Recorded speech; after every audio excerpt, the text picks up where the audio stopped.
a cold night, and hello to those folks who are watching on the live stream. My name is Mayor Lightfoot, and with my colleague Amanda Kite, we're from the Charles River Associates, and we are here to provide to the members of the Board of Trustees and the public our final report regarding our investigation of the allegations of financial mismanagement and other matters concerning the Village of Dolton.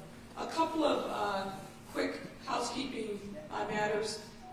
You should be circulating index cards if you want to ask us questions. We're going to go through the entire presentations first. I'm not promising you that we're going to be able to answer everyone's question, but we'll try to get you as many as possible. We will set up, for those that we aren't able to answer, we will set up a microsite and have answers to the different questions there. Also, that's circulating is a document that if you want a hard copy or electronic copy of this PowerPoint presentation, give us your name and your email address, and we'll make sure that you get it within the next 24 hours. All right. Well, make sure you fill out the paperwork. There's sheets going around, and you should be able to put your name and your email address in, and we'll be able to provide you with a copy of the deck. The deck is long, and given the number of people that were here, we felt like it made more sense to provide electronic copies and try to anticipate how many people would want a copy.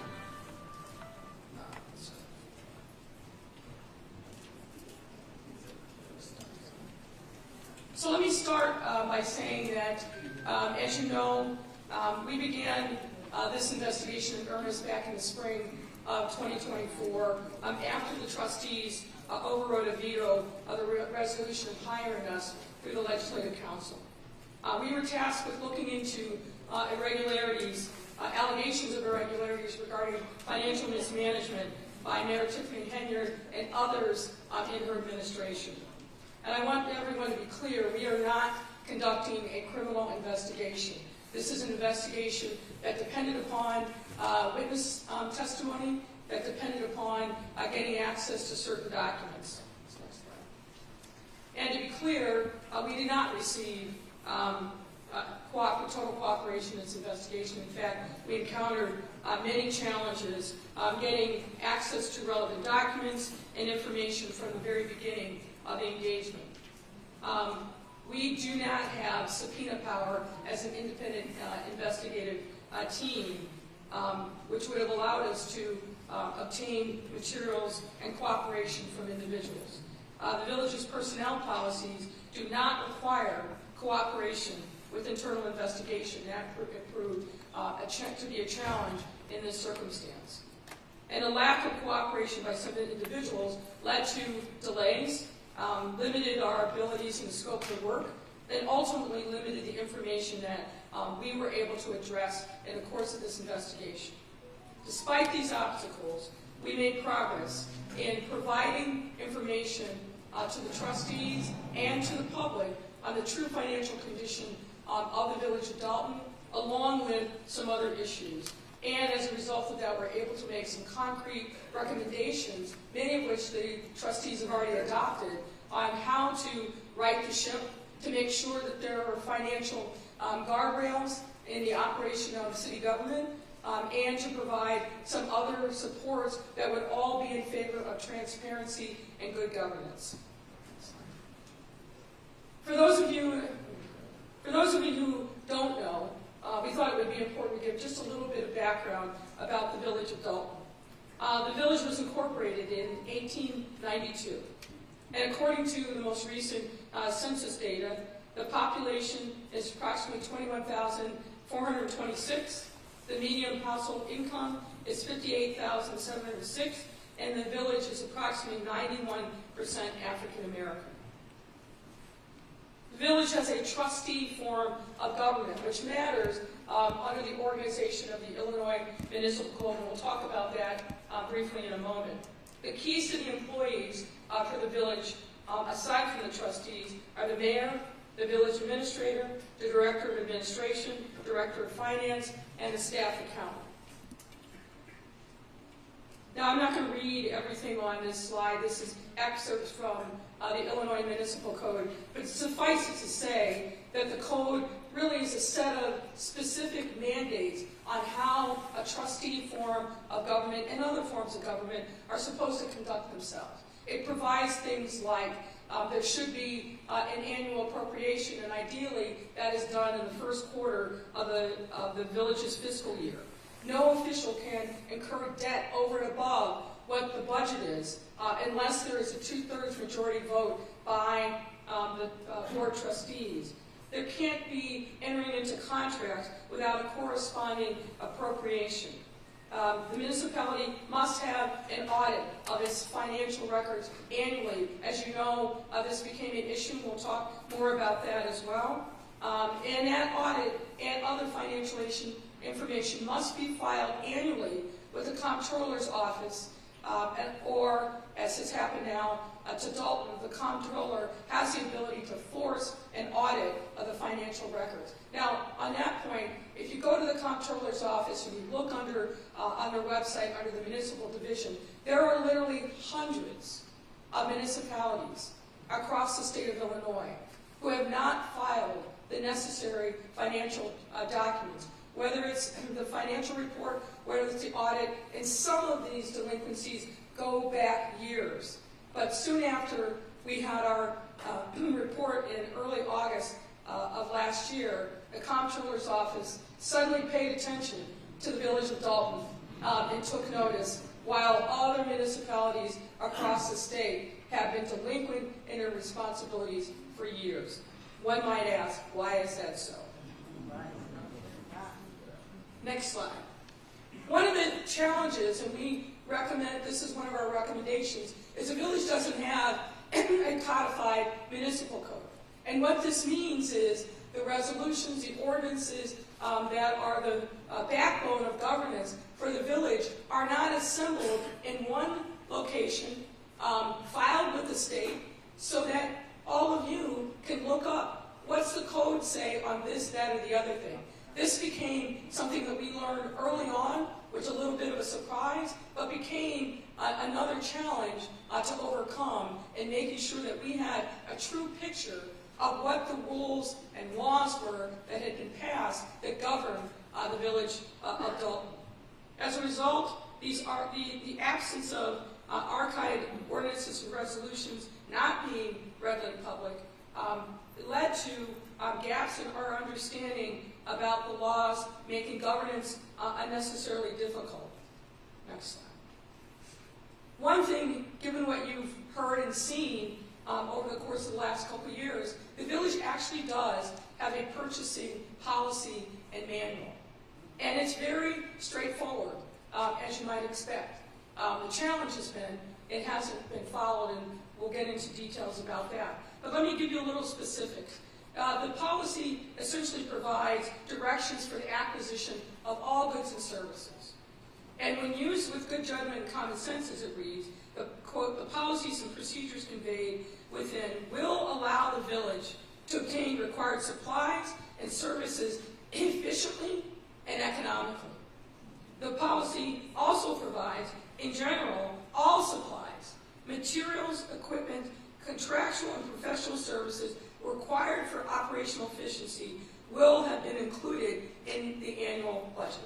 Next slide.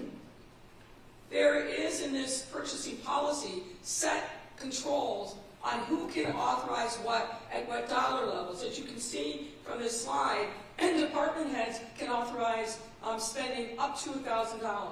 Between $1,001 and $5,000, the village administrator can approve. And over $5,000, any expenses for goods or services over that amount must be brought to the village board for approval as set forth in the purchasing policy. The finance department is supposed to have a position called the staff accountant. That person is responsible for centralizing and overseeing the purchase of goods and services for the village, and to determine whether or not an item proposed to be spent, that there are adequate funds and proper purchasing procedures have been followed monies of the village are incurred. That person is supposed to be reviewing and initiating all purchase orders, payment requests after they are submitted to the finance department for payment. They're supposed to be centralized purchasing. That makes sense because in best practices, you want to make sure that there's not what we call rogue spending going on, and that the village is getting the benefit of its bargain by maximizing its buying power. The purchasing policy specifically says that those items are supposed to be uniformly purchased by the purchasing agent. And the purchasing policy also requires the use of purchase orders. Those are essentially requisitions for goods and services, and it's detailed there. Similarly, the purchasing policy requires that when a purchase order is issued, it has the same authorization requirements as other matters. 1,000 by department heads, 5,000 by, up to 5,000 by the village administrator. Anything over 5,000 has to come before the board for approval. Now, just to give you a little bit of context, we're going to be using this term as we go forward in this presentation. There's something called a warrant that is used that also dictates how municipal funds are spent. The warrant is typically created based upon invoices that are created by a vendor and submitted to the department head for approval. As we told you in August, there is no electronic process for the submission of invoices from vendors. Paper copies, typically sent either in by hand or by email, are sent to department heads for approval. They must then list them in an electronic payment system called My Viewpoint, and then that generates the items that appear on the warrant list. Based upon our investigation, there are essentially two kinds of warrant lists. There's an accounts payable warrant list, which includes most of the village's expenses, and then there's a second warrant list that's called the electronic list, which includes payments made by wire, ACH, credit card, or any other electronic or online method. The village expenditures, as reflected on the warrant list, are then reviewed and approved by the board at each board meeting. And after an expense is approved by the board, Janice Johnson, who's the Director of Administrative Services, is supposed to prepare a check for signature and payment. However, if Ms. Johnson is directed by Mayor Henyard or someone else, or there are insufficient funds to pay the item on the warrant list, then those checks are held. And apart from payroll, the accounts payable warrant list reflects invoices that have been submitted for approval and payment but not yet paid. And we understand from the John Kasparic accounting firm, which is essentially the outside firm for the village of Dolton, that there are many items that appear on the electronic warrant list that have already been approved before they are presented to the board. Now, next slide. As it relates to credit card expenditures, we also understand from John Kasparic personnel that credit card balance is paid as a matter of course, meaning that as the bill becomes due, it's paid before it reaches the board for approval. In general, credit card expenses are only added to the warrant list when there's a receipt submitted. What we found is that many credit card expenditures never make it onto the warrant list for approval, in part because there is not a system for ensuring that there are receipts for the various credit card purchases. And what this means, unfortunately, is that the Board of Trustees, in many instances, was not able to even track or see credit card purchases that were being done over the last few years. What's going on? Let's give a little background on Mayor Tiffany Henyard. As many of you know, she's a lifelong resident of the village. She served as a village trustee from 2013 to 2021. Her bio cites that she graduated from Robert Morris College, although we were unable to verify that. And she became mayor as of May 2021. Now, keep in mind, folks, there were two elections. There was an election at the end of February that went to a runoff, and then there was the final election later that spring. At the time of that second election, according to records provided to us by the County Clerk's Board of Elections, only 9.5% of registered voters in Dolton came out to vote.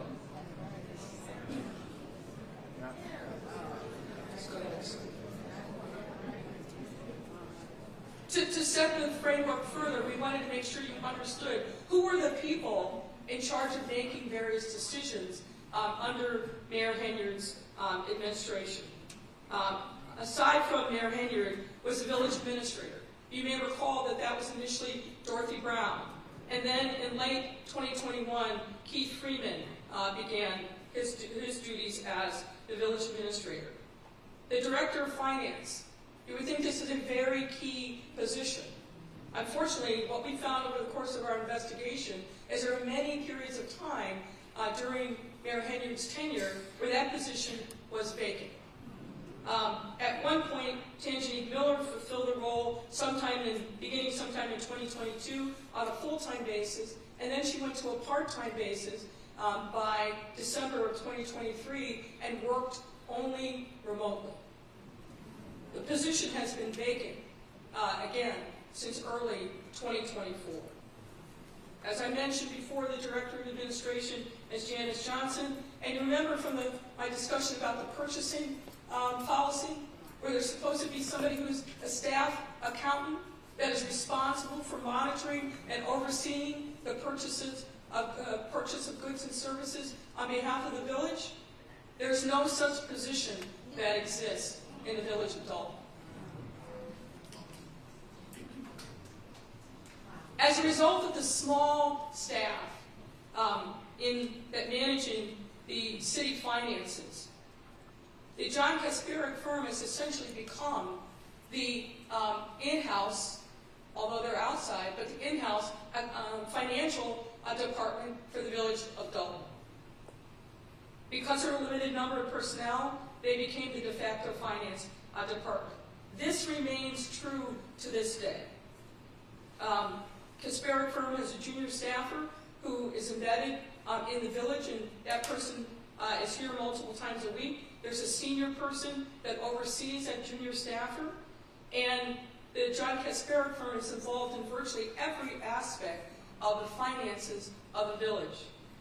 Reconciling bank records, assisting in the preparation of payroll, creating those monthly warrant lists, village accounting records, as well as a variety of other expenses. And as you might imagine, ladies and gentlemen, that kind of work, day in and day out, month after month, is not cheap. So the village is paying an extraordinary amount for outside services because it doesn't have the staff internally to do that. And in the absence of the Director of Finance, without the Board of Trustees being directly involved, there is very little oversight over the work that's being done on your behalf.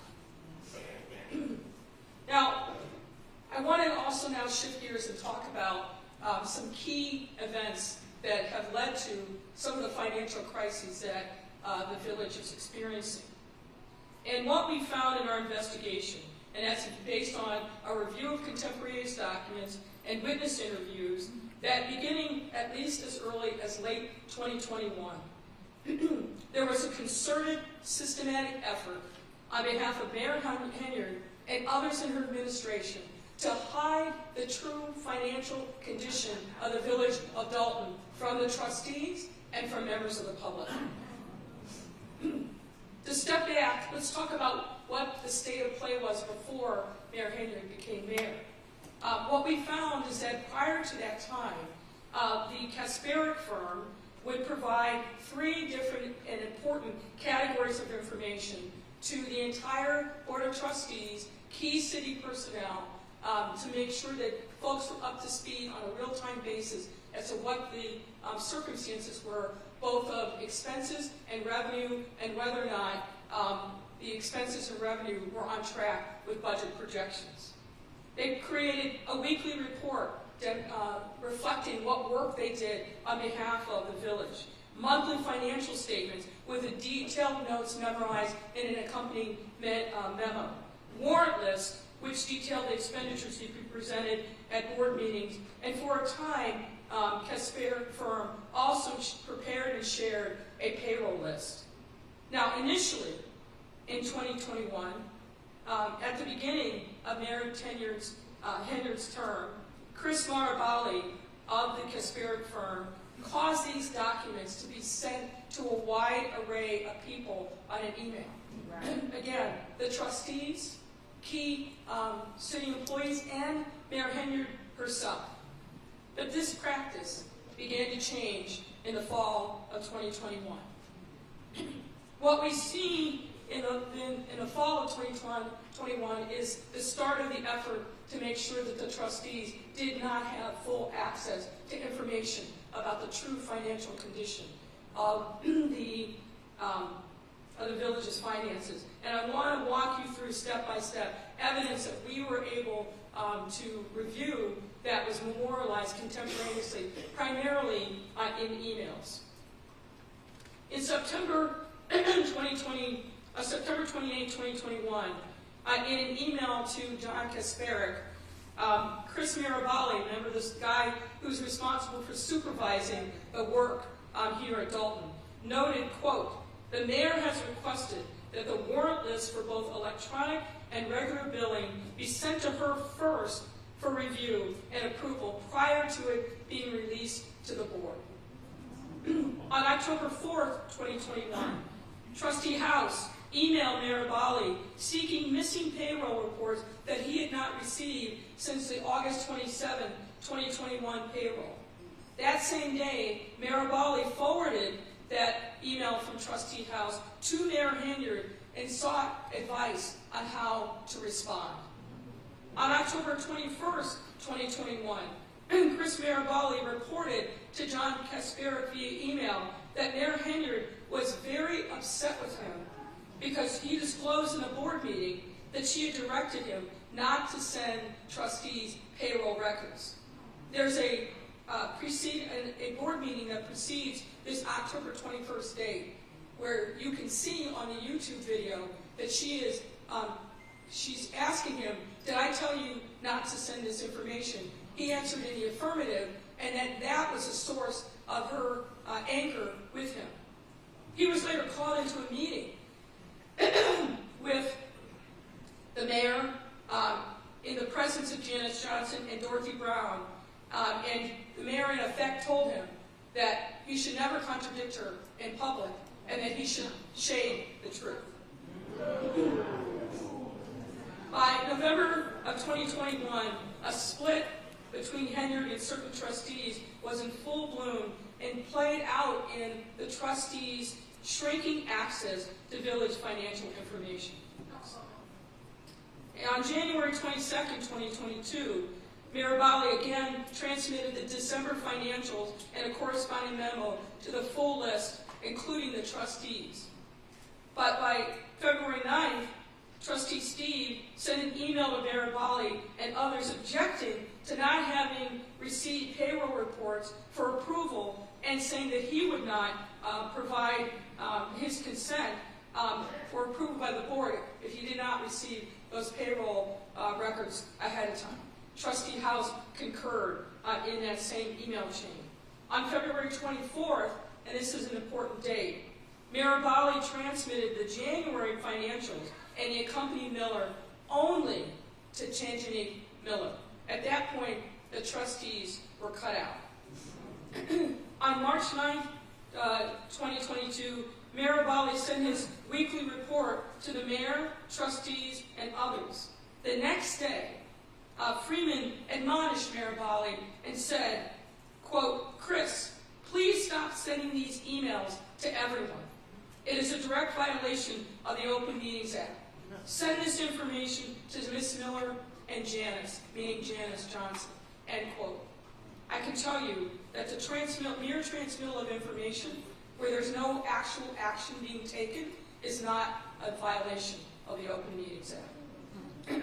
So in sum, by March 2022, the trustees were effectively cut off from receiving regular financial reports generated by the Kasperic firm, which would have provided them with information on the true financial condition of the village, and they would have been able to see at that point that there was a significant increase in expenses, as we reported previously, while at the same time there was not revenue to match those expenses. Now I'm going to shift gear and talk to you a little bit about FOIA. Now, this is not a FOIA class. I'm not going to go in chapter and verse. But the bottom line, as many of you know, is that under Illinois law, municipalities are required to keep and produce the records of governance to anybody who asks for them, with a narrow set of exceptions. And that means that the municipality has to set up a process by which people who want certain kinds of information can get that information, and that they have a certain timeline in which they have to provide that information. They can ask for an extension of time. But what they cannot do is simply ignore requests coming in through the Freedom of Information Act. Let's go to the next slide. Now, from May 21st, from May of 2021 through September of 2023, based on our review of relevant FOIA records and witness testimony, there were a significant number of FOIA requests that came into the village. Most of these requests were ordinary type. People asking about particular addresses within the village, people seeking other information. But what we started to see in 21, and then it increased steadily over time, is people asking very specific information about the governance of the village, and in particular, asking information about how money was being spent. At the beginning of Mayor Henyard's tenure, Clerk Allison Key was responsible for FOIA requests. According to Clerk Key, when a FOIA request would come in, she and her team would review it, then they would send it to the relevant department. There were FOIA liaisons in each department, and it was their responsibility to look for responsive documents and then provide them to Clerk Key so that she could respond to the FOIA. The increased number of FOIAs over time posed a challenge given the limited resources that were devoted to FOIA. So what we saw is a very small staff, very few resources, and an expanding number of FOIAs that came in. There were not sufficient resources to be able to meet that rising interest in the governance of the village of Dolton. Now, there were many allegations that we received that Mayor Henyard ordered village personnel to simply stop responding to FOIA. We were not able to verify those allegations, in part because village employees who reported directly to Mayor Henyard did not cooperate in our investigation. However, in April of 2023, trustees passed an ordinance intended to get the FOIA process back on track. And that ordinance read in part, quote, "Whereas the Board of Trustees finds that the village has experienced an insurmountable backlog of FOIA requests due to failures of village staff to respond to requests for information from the FOIA officer at the instruction of the mayor and her village administrator." The trustees obviously believe that that's precisely what had happened, which is that the mayor had instructed people within the departments not to respond to FOIAs. Now, despite the passage of this ordinance, the FOIA process didn't improve. And in fact, it continued to break down the non-cooperation of village staff, and many of whom simply, according to Clerk Key, simply stopped responding to her when she would send them FOIAs. And as a result, you know what's happened. Some of you, I'm sure, experienced it directly when you filed FOIAs. There were appeals made to the Attorney General. In some instances, people simply filed suit. Now, one key milestone that I want to bring to your attention is when Clerk Key was stripped of her jurisdiction over FOIA. As you can see from the screen, she received an email from Keith Freeman on September 7, 2023. And in this email, I'll read the body of it. "Dear Clerk Key, I am writing to inform you that you are hereby removed from your duty as a FOIA officer, effective immediately. Your inability to process FOIA requests in a complete and timely manner has left us no choice but to restructure our process going forward. The village has redirected FOIA officer duties to another party, and as such, your services are no longer needed. I have advised all department heads of the change. Now, I want to be clear that Clerk Key denies the various allegations in Freeman's email. But I want to lift up a couple things that I think are notable about this email in particular. When you see the language, the village has redirected FOIA officer duties to another party. Note in this email, he doesn't say who that other party is. And what we know from our investigation is that we were never able to determine who that person was that's actually handling FOIA and whether or not that person received the proper training. FOIA is not easy. There's a lot of nuances that are involved in the statute to make sure that there's proper compliance. We have no idea to this day whether or not the person or persons who was handling FOIA actually received proper training. There was no effort to take over the files of pending FOIA requests, and there was no process put in place for transitioning of the responsibilities from Clerk Key and her team to the unknown new FOIA officer. There's plenty of evidence, and again, I think you all have experienced it firsthand, that after Clerk Key was removed of her responsibilities over FOIA, the FOIA process didn't get better. If anything, it got worse. And these issues continue to this day. Now, let's shift gears, and we're going to talk about financial management concerns. There was an opportunity for the village of Dolton to take advantage of a $5 million appropriation that had been put in place from one of the state legislatures on behalf of the village of Dolton. And this was in the state fiscal year 2023. However, that appropriation, for some reason that we were not able to ascertain, was never taken advantage of, meaning those monies never came into the village of Dolton. So $5 million that could have significantly helped the financial fortunes of this village got recycled and went elsewhere, but never came to the village of Dolton. I want to talk to you next about the American Rescue Plan dollars and funding that came to the village of Dolton.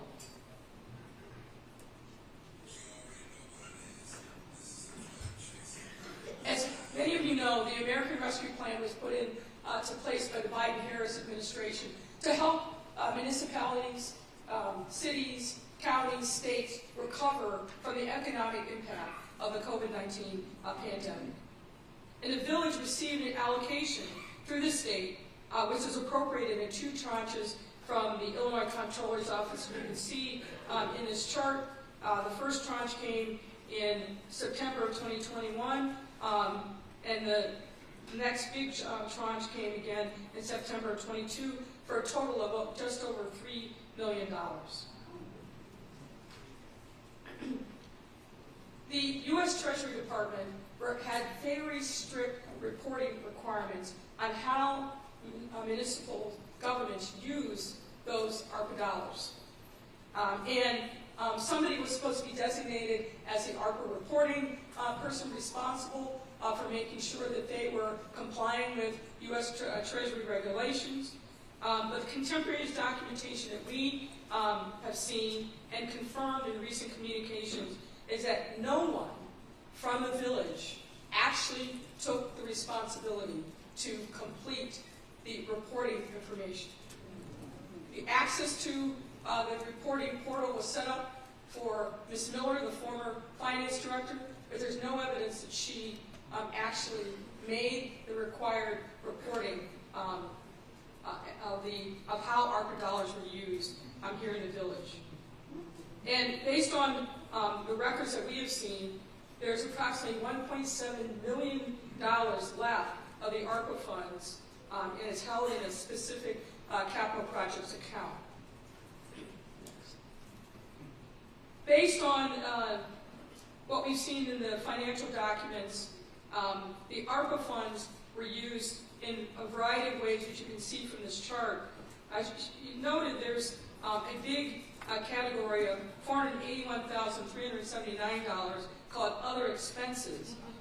This was used for a variety of different things, from construction materials and supplies, lawn care, pest control, utilities, sprinkler installation, but none of these things were specifically approved by the board. Now, at this time, I'm going to turn it over to my colleague, Amanda Kite, who's going to walk you through some more detailed information on the financial status as of October 31st, 2024.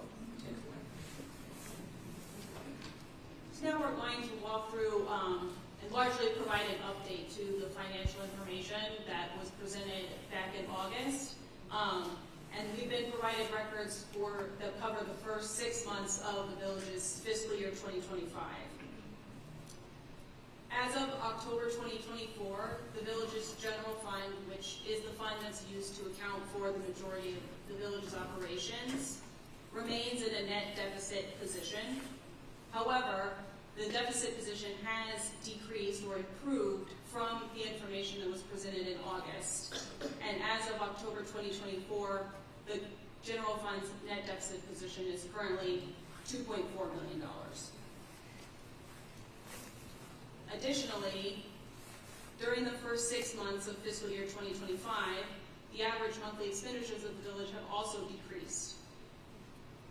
Through fiscal year 2024, the village was spending on average $2.5 million per month. During the first 6 months of fiscal year 2025, that number is down to $2.1 million per month on average.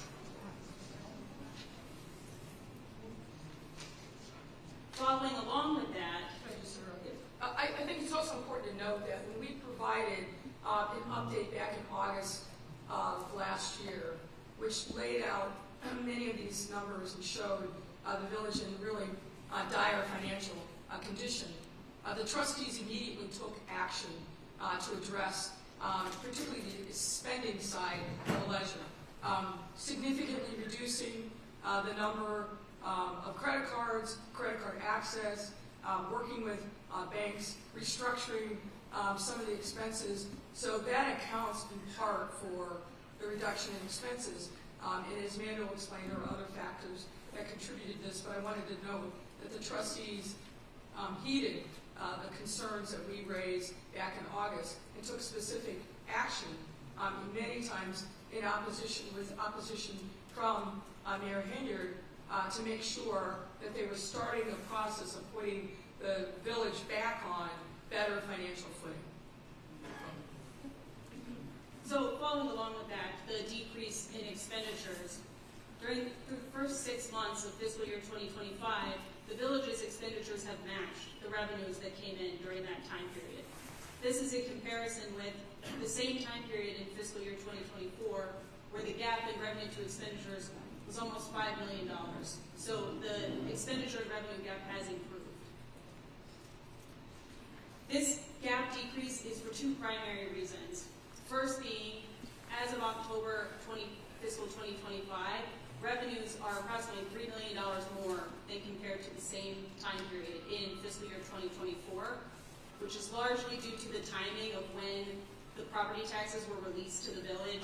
In 2023 and 2024, property taxes weren't released until November or December, where in fiscal 2025 they were released much earlier.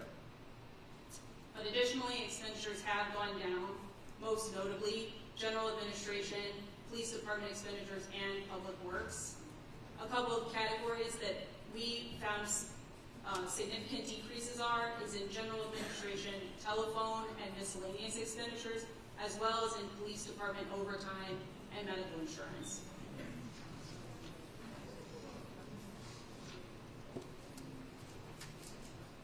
The village's cash balance has remained generally the same since the information that was presented in August.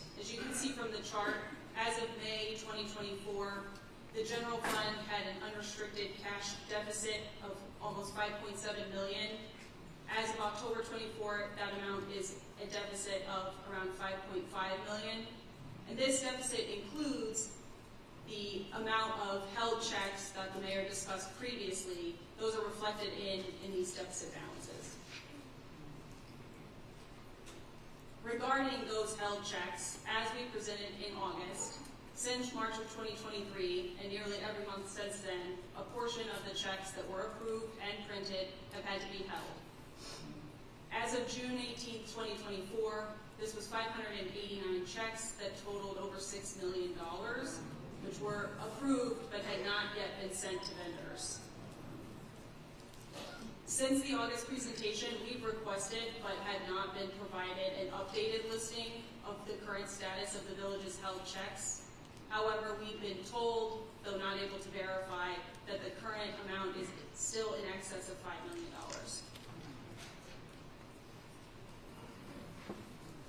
Turning now to discuss the village's use of credit cards. As we discussed in the August presentation, we're aware of 6 different credit cards that have been in use by the village at various points in time from January 2021 through at least June of 2024. Since the August presentation, we did request updated credit card statements that would cover July 2024 through December 2024, but we did not receive any updated credit card records. As you can see from the chart, the use of credit cards steadily increased from calendar year 2021 through 2023. In 2023, the village spent over $775,000 on credit cards.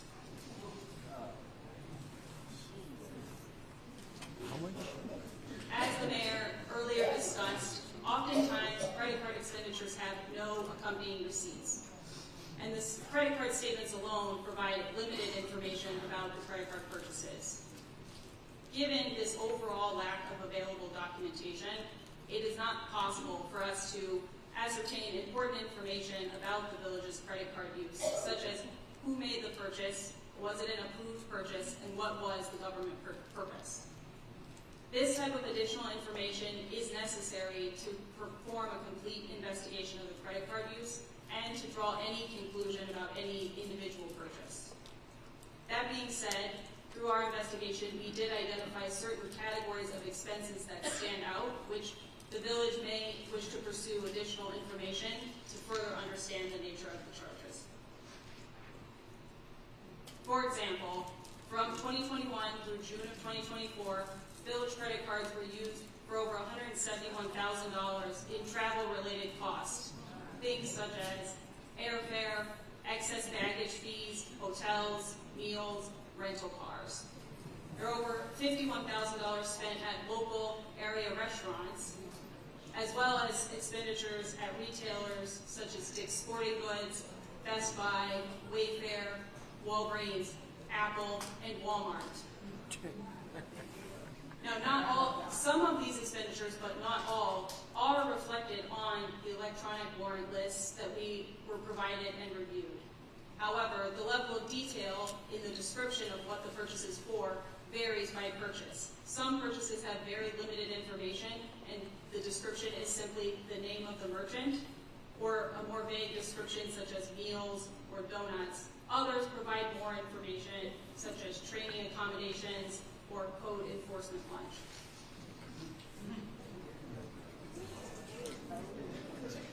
One area of our investigation where we were able to obtain detailed purchase information relates to Amazon purchases. The vast majority of purchases made by the village on Amazon were paid for with village credit cards. From January 2021 through June of 2024, the village spent approximately $218,000 on purchase from Amazon using village credit cards, the largest spending of which occurred in 2023. Now, the vast majority of the purchases on Amazon do appear to be for routine items such as office supplies, office furniture, and supplies for the police department. And the Amazon order details show that these orders were delivered either to Village Hall or to the police department. Additionally, purchases on Amazon, 3 of which we identified in the August presentation, were related to materials or supplies for the skating rink. This includes $5,099 for artificial ice tiles, $33,000 for artificial ice tiles, $5,600 artificial ice tiles, $4,700 artificial ice tiles, and then $3,700 for ice skates.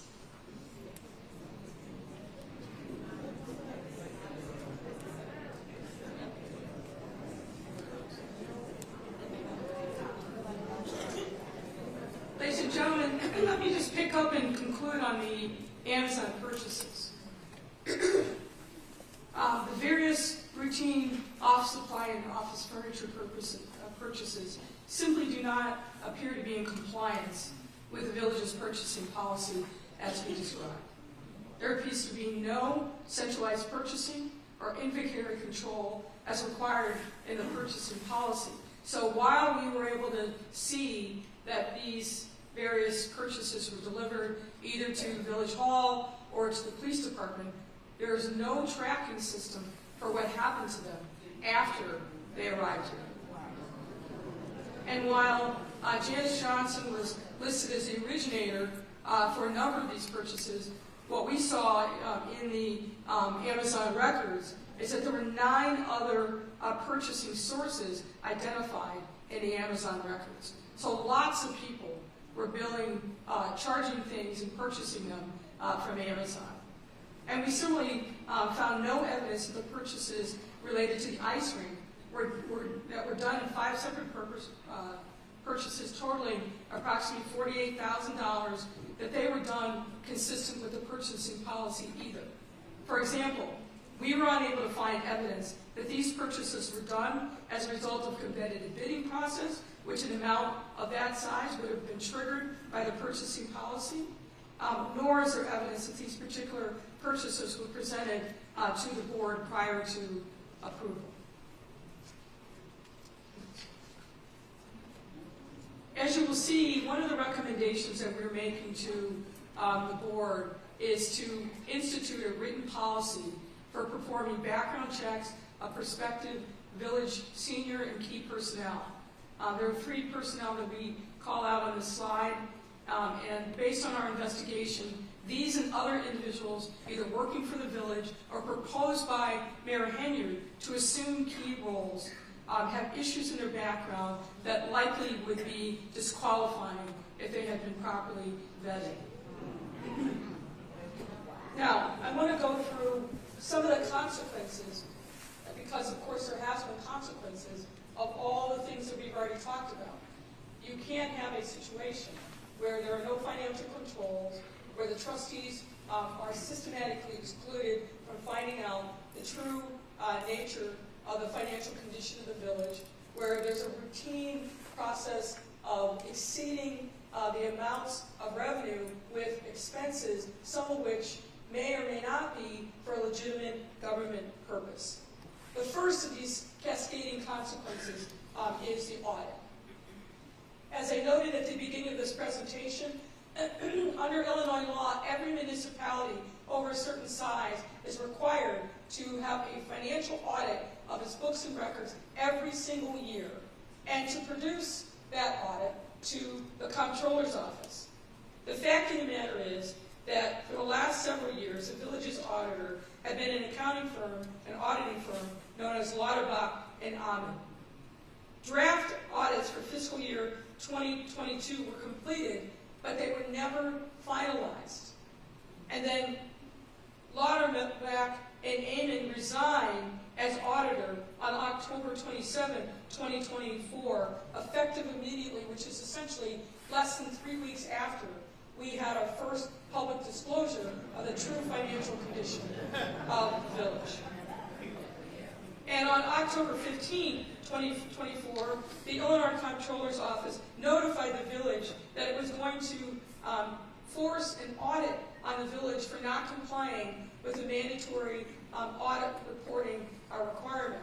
Now, as I noted, there are literally hundreds of municipalities across this state that have long-standing delinquencies in filing their reports But for some reason, the comptroller decided that Dolton was going to be the example. Next slide. One of the other consequences that we've seen over the course of Mayor Henyard's tenure is a significant uptick in litigation. According to court records maintained by the Legislative Council, 48 separate lawsuits have been filed against the village under Mayor Henyard's tenure. 12 pending matters relate to FOIA violations, and 8 pending matters by village vendors allege improper revocation or failure to renew business licenses. And you may have seen recent reporting that on Friday, Mayor Henyard herself was held in criminal contempt for failing to sign a liquor license for an existing business owner here in the village, despite being ordered by the court to do so multiple times. Those have costs. Next, I want to walk you through the insurance issue, because insurance is a significant cost in the budget for the village of Dolton. The village's insurance fees are primarily handled by 2 entities: an insurance broker, which is Insurer Source LLC, and something called a third-party administrator, which currently is Charles Taylor, TPA. In 2024, the village's insurance coverage became at risk due to late or non-payment of fees. The village's premium financing company sought to avoid its contract with the village. And let me explain what that means. There is a finance company that fronts the money for the village's various insurance costs, and the village pays it back on a monthly basis. But because of non-payment, that finance company walked away from its responsibilities and said, we're not going to we're not going to finance any future funds to the village to pay its insurance. That created a bit of a crisis. The village's longtime third-party administrator, that's the entity that then pays claims that are made by people that trigger the insurance policies. That third-party administrator also walked away and refused to renew its agreement with the village, again, as a result of problems in payment. And then long-time insurance carriers. The village had, like most municipalities, has multiple insurance carriers that cover their insurance, particularly liability insurance. Many of those long-time carriers canceled in the spring of 2024 or declined to renew the village's policies. Next slide. Now, this came at a critical time. The renewal period for village insurance is early August of every year. Typically 60 days before that time, the insurance broker will start negotiating, renewing terms of coverage with the various insurers. You had the TPA walk away, which is known to the insurance companies covering the village. You had the finance company walk away, which is known to the village. And the fact that these other carriers decided not to renew, that also sent a ripple through the insurance market. As a result of the efforts of the insurance broker, he reached out to 36 different insurers, including 10 excess insurers and then 26 non-excess carriers. 5 carriers chose not to renew their coverage for the village. 13 carriers declined to quote coverage for the village, meaning they weren't even interested in providing a quote. And 1 carrier simply didn't respond. And of the excess carriers who provided a quote, they set their threshold for coverage very, very high. 2 set it at $25 million, 4 set it at 10, and 2 at 5, and 1 declined, again, to quote any coverage. Now, the village was eventually able to obtain coverage for the 2024-25 period. However, there were 2 important concessions that the village was compelled to make in order to make sure that it had insurance coverage from August of 2024 to August of 2025. As you can see from this slide, the village was compelled to pay more for less coverage. We have here a kind of side-by-side comparison of what the coverage was under general liability, law enforcement, public official, and auto liability. In the preceding year, the coverages were almost equal at $11 million. But as you can see, in the current coverage period, there's a significant decrease in the amount of insurance coverage that the village now has to handle whatever liability issues may come up. The other significant concession was that the insurance carriers refused to cover Mayor Henyard. As you can see in the third bullet, there's a quote directly from the insurance policy. The insurer covers all elected officials, provides that as a separate part of its coverage, but specifically in writing excluded any claim made against any insured which is brought by, on behalf of, or against the following entities or individuals, and that is Tiffany Henyard. And the emphasis here was in the original. This coverage exclusion regarding Mayor Henyard also applied not only to the general liability policy, but also the law enforcement policy. Now, there are implications for the village given the cancellation of coverage for Mayor Henyard during this coverage period. Mayor Henyard will have to pay for all defensive costs related to her out of pocket, or the village could decide on its own to pay for her coverage, but it won't be covered by the insurance carriers. Now, Mayor Henyard would then be responsible for any judgments, settlements, or attorney's fees rendered against her personally, separate from the village. And there's an open question as to whether or not Mayor Henyard will participate in litigation that she has to pay for herself, and what that would mean for the village if she simply defaults, meaning doesn't show up, doesn't participate in ongoing litigation. So the absence of coverage has significant implications for the village and for the taxpayers of the village of Dolton. Other implications. The fire department. After 2 years with no resolution of a contract, finally in the fall of 2024, Legislative Council was able to reach a collective bargaining agreement with the fire department union, which a majority of the board approved over Mayor Henyard's objections. The village is currently in negotiations with the police department, but the challenge with that, negotiating that contract, is without audited financial statements. And you remember we said there's been no audit of the financial statements since fiscal year 2021. It's difficult for village negotiators to be able to project what revenues are going to be coming in so they know what a fair salary and compensation would be. Now, as we're winding down here, I'm going to cover quickly some other remaining items that I know are of interest to the public. And let's talk for a minute about the Las Vegas trips and the allegations against Trustee Holmes. There are actually 2 trips, one in May 22 and another in May 2023, where Mayor Henyard and a large delegation went to an economic development convention in Las Vegas.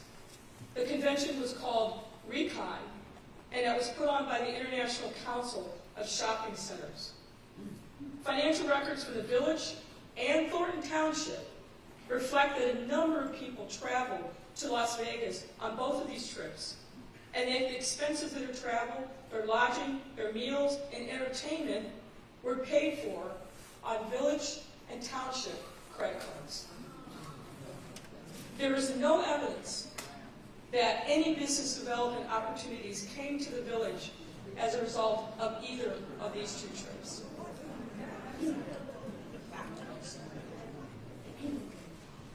You are all aware of the fact that there were allegations against Trustee Holmes as a result of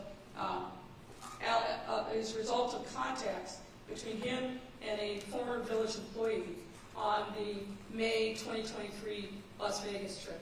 We're not going to go into chapter and verse on this because we are not a criminal investigative authority, but suffice it to say, the allegations are that Holmes took advantage and assaulted a young woman while she was unconscious in his hotel room, that he contacted a village Dolton police officer who was also on the trip, FaceTimed him, showing the young woman unconscious on the hotel room, and some of you are aware that a recording of that FaceTime call has recently surfaced. The young woman eventually filed complaints in Las Vegas and suburban Cook County. Fall of last year, the Las Vegas criminal authorities closed its case after its investigation. The young woman has also filed a complaint with the EOC alleging that she was wrongfully terminated from her employment as a result of making an outcry to Mayor Henyard directly about the alleged assault. And the young woman has subsequently filed a lawsuit which makes similar allegations, and that lawsuit remains pending. Importantly, neither the young woman, Trustee Holmes, or other witnesses cooperated with our investigation. Another thing that I think is important regarding this alleged incident between Trustee Holmes and this young woman. Working through the Delgado law firm, we learned that Mayor Henyard authorized an investigation to be conducted by a firm called R.E. Walsh & Associates out of Oak Brook, Illinois. This investigation was not authorized by the board, and the results have not been shared with the board. It is unknown to this day what the scope of the investigation was, who was interviewed, if anyone, what documents were reviewed as part of this investigation, or its findings. The R.E. Walsh firm has refused to provide its report or otherwise answer any questions about its investigation because it's not been paid for its services.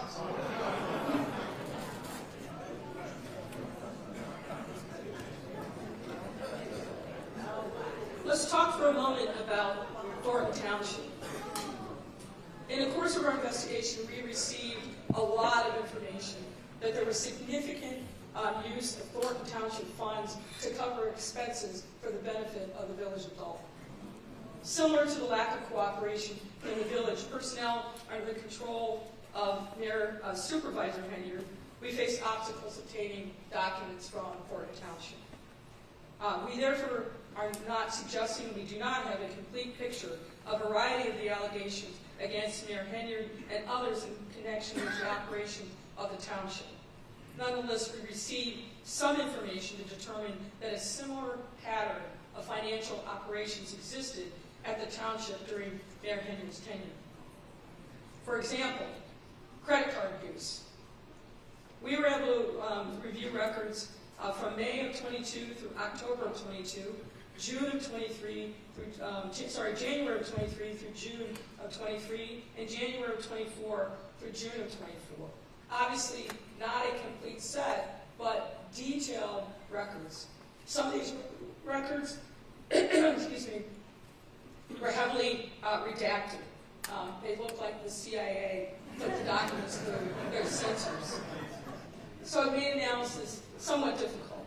But we were able to decipher some of the records. There were multiple credit cards in use in Thornton Township, and the names of township employees specifically, such as Tony Sherman, Keith Freeman, Shelley Miles, Robert Hunt, Marsha Walker Brown, Tanika Hughes, William Moore, and others. In 2024, for example, based on those 6 months of records, monthly charges range from $88,000 a month to over $100,000 in many of those months. And there were a significant number of food purchases and other expenditures that frankly warrant further investigation as to whether or not there was legitimate government purpose for those expenses. There was overlapping hiring and firing of township personnel. A number of witnesses that we interviewed indicated that within months of Tiffany Henyard becoming supervisor on March 3rd, 2022, a number of long-standing employees lost their jobs. We heard many allegations about political retaliation, cronyism, and that people were let go because they questioned the seeming elimination of hiring and purchasing norms. Efforts to verify these allegations, principally through FOIA requests, did not bear fruit, as the township often claimed no responsive documents or failed to address specific FOIAs. We know that Henyard hired her boyfriend, Kamal Woods, to run a township youth program. His personnel file, such as it is, contained very little information to justify this hire. Tamika Henyard also became an employee of the township. And Henyard installed her former administrative assistant, Carmen Carlisle, to fill a vacancy left by the death of a long-standing trustee. We received information of various allegations of political retaliation. You are all, by this point, well aware of Henyard's treatment of Township Assessor Cassandra Elston that included locking Elston out of township offices and then later accusing Elston of abandoning her job. All of those things is well documented. We won't go into details. We were able to verify that longtime township employee Dwayne Thrash has alleged in a lawsuit that he was fired from his job, not because of competence or insubordination issues, as were later put into his personnel file, but because of refused efforts by Henyard and Freeman to agree to a plan to effectively let Henyard take control of a local suburban school district on which Thrash was one of 3 members. The alleged plan included creating a paid employee role for Henyard, firing other employees, and terminating the relationship with an existing law firm and instead installing Henyard's chosen law firm. Can you guess? Without firm. Thrash alleges that he would not agree to the plan and subsequently lost his Thornton Township employment in retaliation. Now, we have a number of recommendations that we are making to the trustees. I'm not going to spend time tonight going through those. The trustees have them. But suffice it to say, there are obvious things related to finance. There are obvious things related to personnel. And some of these things, as I indicated, the trustees have already started to embrace and implement, particularly with respect to putting guardrails around the finances of the village. And with that, we will close. Thank you for your time and attention.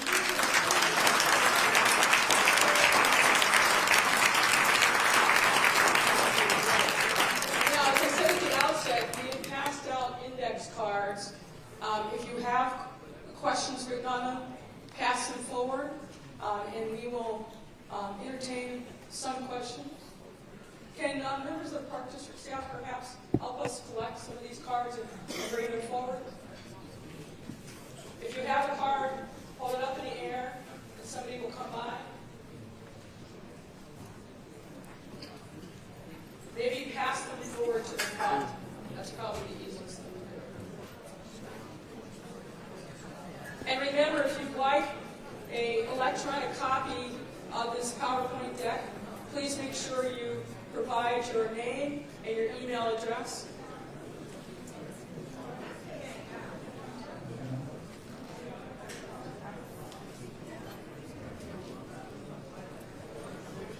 Come on up, ma'am. If you've got questions, please pass up your index card.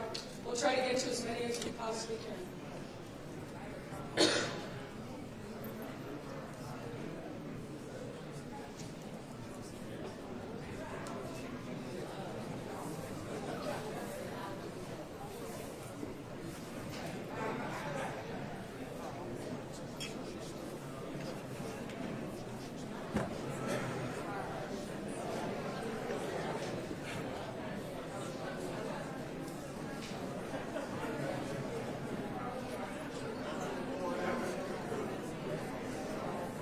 All right, we have a couple of questions.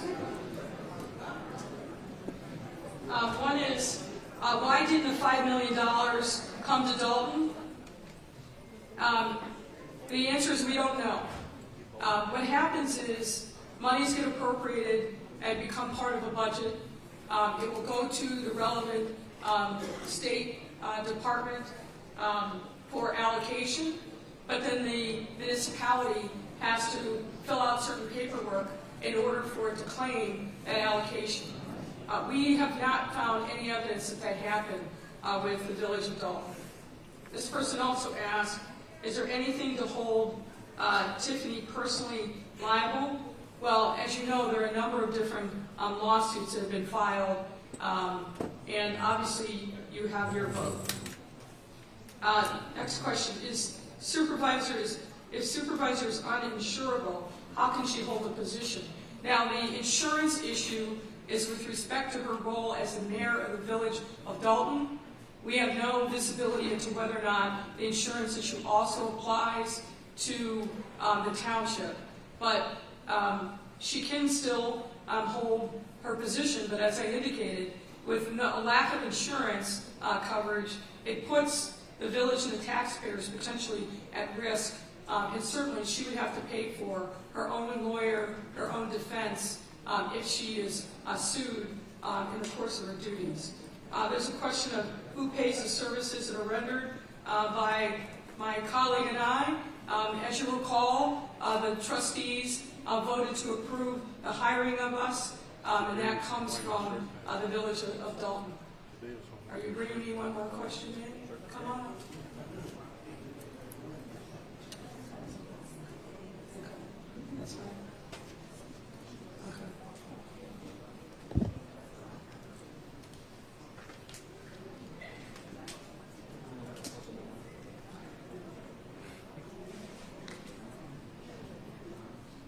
There's a question of whether the village will be able to get federal or state funding to bail us out of this mess.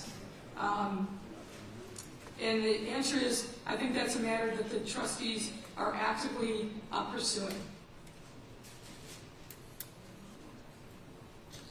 There's a question, have all of your findings been given to the FBI and any agency concerned? Maybe we all turn and wave to our friends in the federal government who are surely watching this live stream.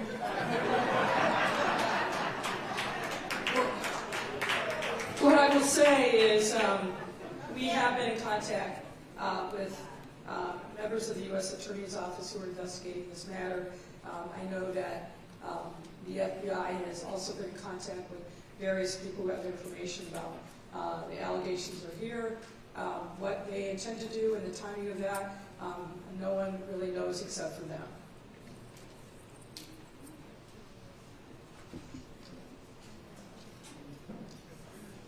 Just sort through and see if there are any other questions.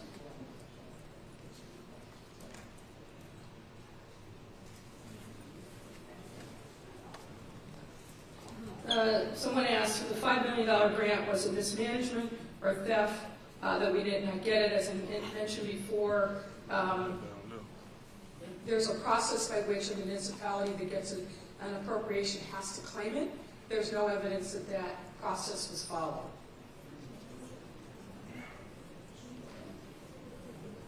There's a question of when can vendors expect past due payments to be handled. I'm aware that the trustees are working diligently to try to work through the number of vendors who are owed goods and resources, but recognizing that village resources are tight. There's a question of how much money is owed to credit cards. I think we covered some of that in our report. The trustees have substantially cut down access to credit cards, so we expect credit card spending to go down. Most of the payments were made and the balances paid in total at the time that they were incurred.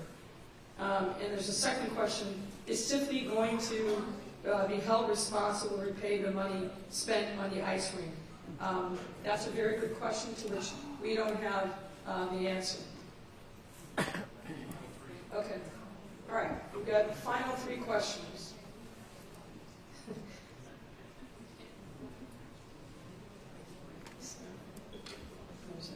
All right. Actually, final question. The others were requested to get a copy of the PowerPoint deck. How many laws have been broken? Good question, but impossible to quantify. Thank you all. Thank you all for your time and attention.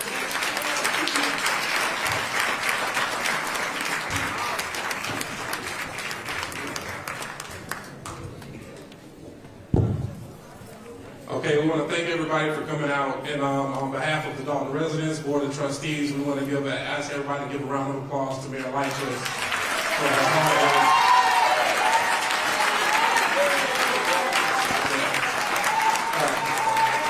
We were working diligently. This has been very critical for us to start to get a picture of what's going on so we can begin working on that. So Mayor Lightfoot's influence has really been tremendous on us getting on the right path. You know, one thing that I wanted to make sure that I mentioned, there were a significant number of folks that didn't cooperate in this investigation, either because they were scared or they chose not to. And there were some people who didn't cooperate initially, but then, I'll say, saw the light and did. And I want to call out one of those people was Keith Freeman, the administrator. He was definitely Team Henyard early on and wasn't particularly cooperative, but sometime late last summer, clearly had a change of heart, and it's been very instrumental in making sure that we got access to the financial records that were critical for us to be able to provide this information to you. So I just want you to keep that in mind. Thank you, Mr. Freeman, for what he has done to work with the trustees and legislative council to make sure that there was more transparency, particularly around financial matters for the village. Thank you all, and good night.